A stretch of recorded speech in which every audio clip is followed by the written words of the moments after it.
this is Aishley Verma, an intern with LEXIS and Company. Today I will be dealing with a case which involves the maintenance of Muslim wives. The case name is Muhammad Ahmed Khan versus Shah Bano Begum 1978. Citation of the case is case number 1985 SC 2556, filed in the Supreme Court of India. Date of judgment is 23rd April 1985. So the bench consists of Y.V. Chandrachud, Justice D.A. Desai, Justice O. Chinnappa Reddy, Justice E.S. Venkataramaiah, and Justice Raghunath Mishra.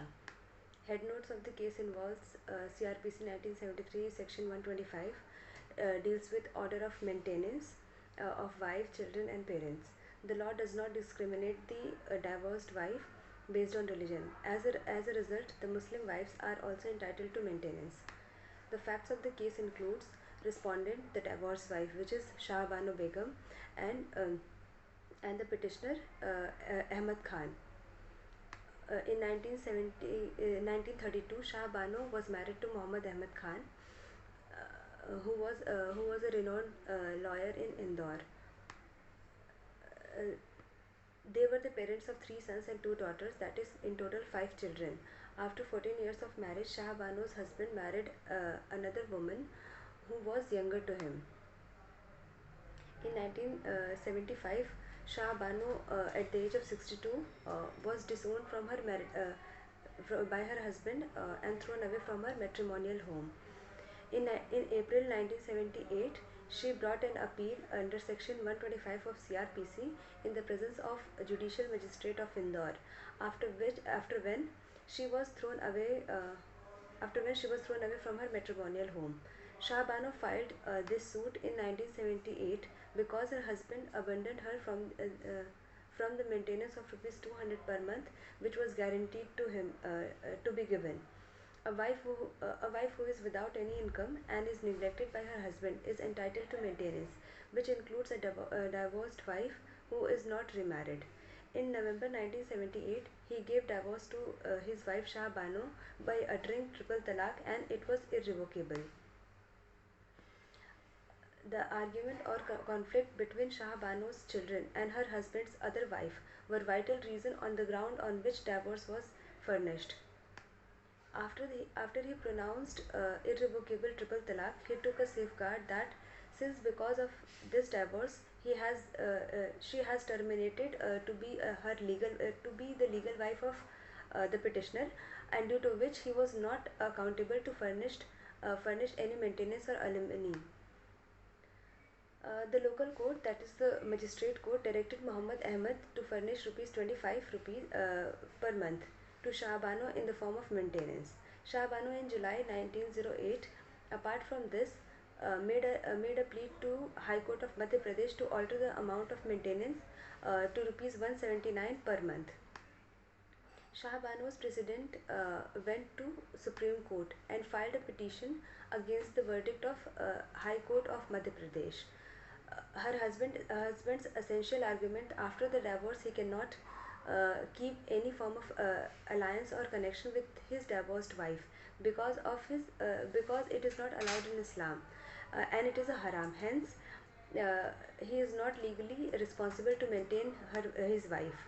Respondent alleged that appellant has abandoned her from the maintenance, which was ₹200 per month, which was guaranteed to be given, and when she was thrown away from her matrimonial house.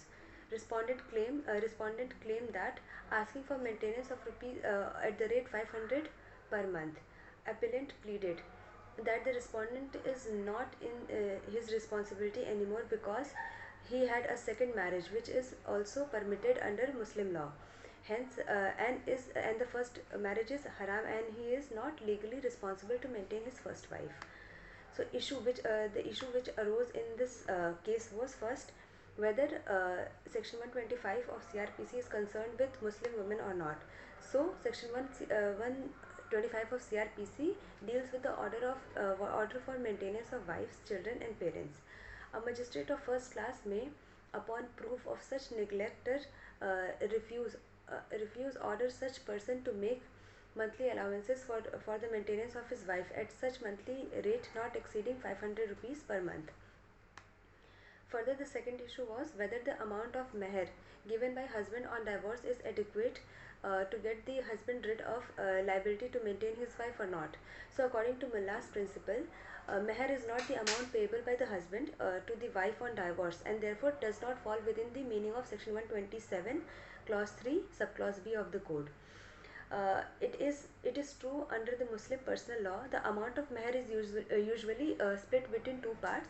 One is prompt and the other is deferred. Prompt is paid immediately and deferred is paid at the time of divorce.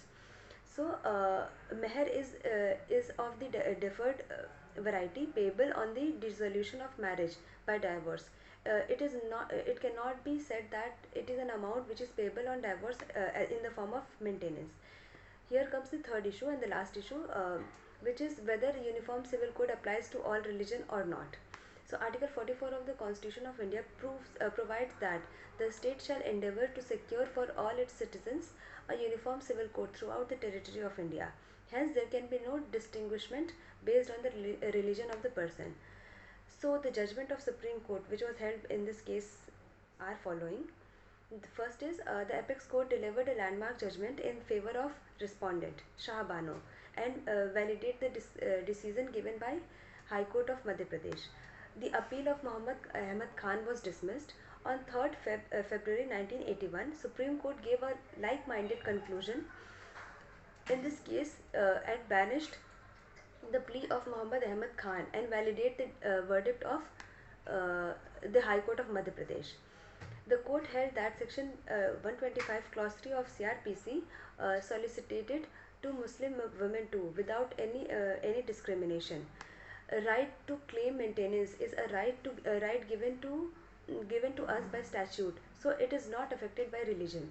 If she is unable to maintain herself after divorce, then she can take recourse to Section 125 Clause 1 subclause A, and meher does not dissolve the liability of a Muslim husband from paying the alimony under Section 127.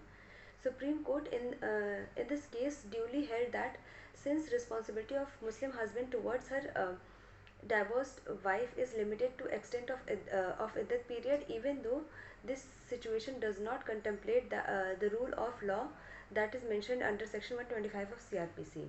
According to Supreme Court, in rule according to Muslim law was against humanity or wrong, because here a divorced wife was not in a condition to maintain herself. Thus, at the end, after every long procedure, court finally conclude that husband is legally liable, which and will come to an end if the divorced wife is competent to maintain herself.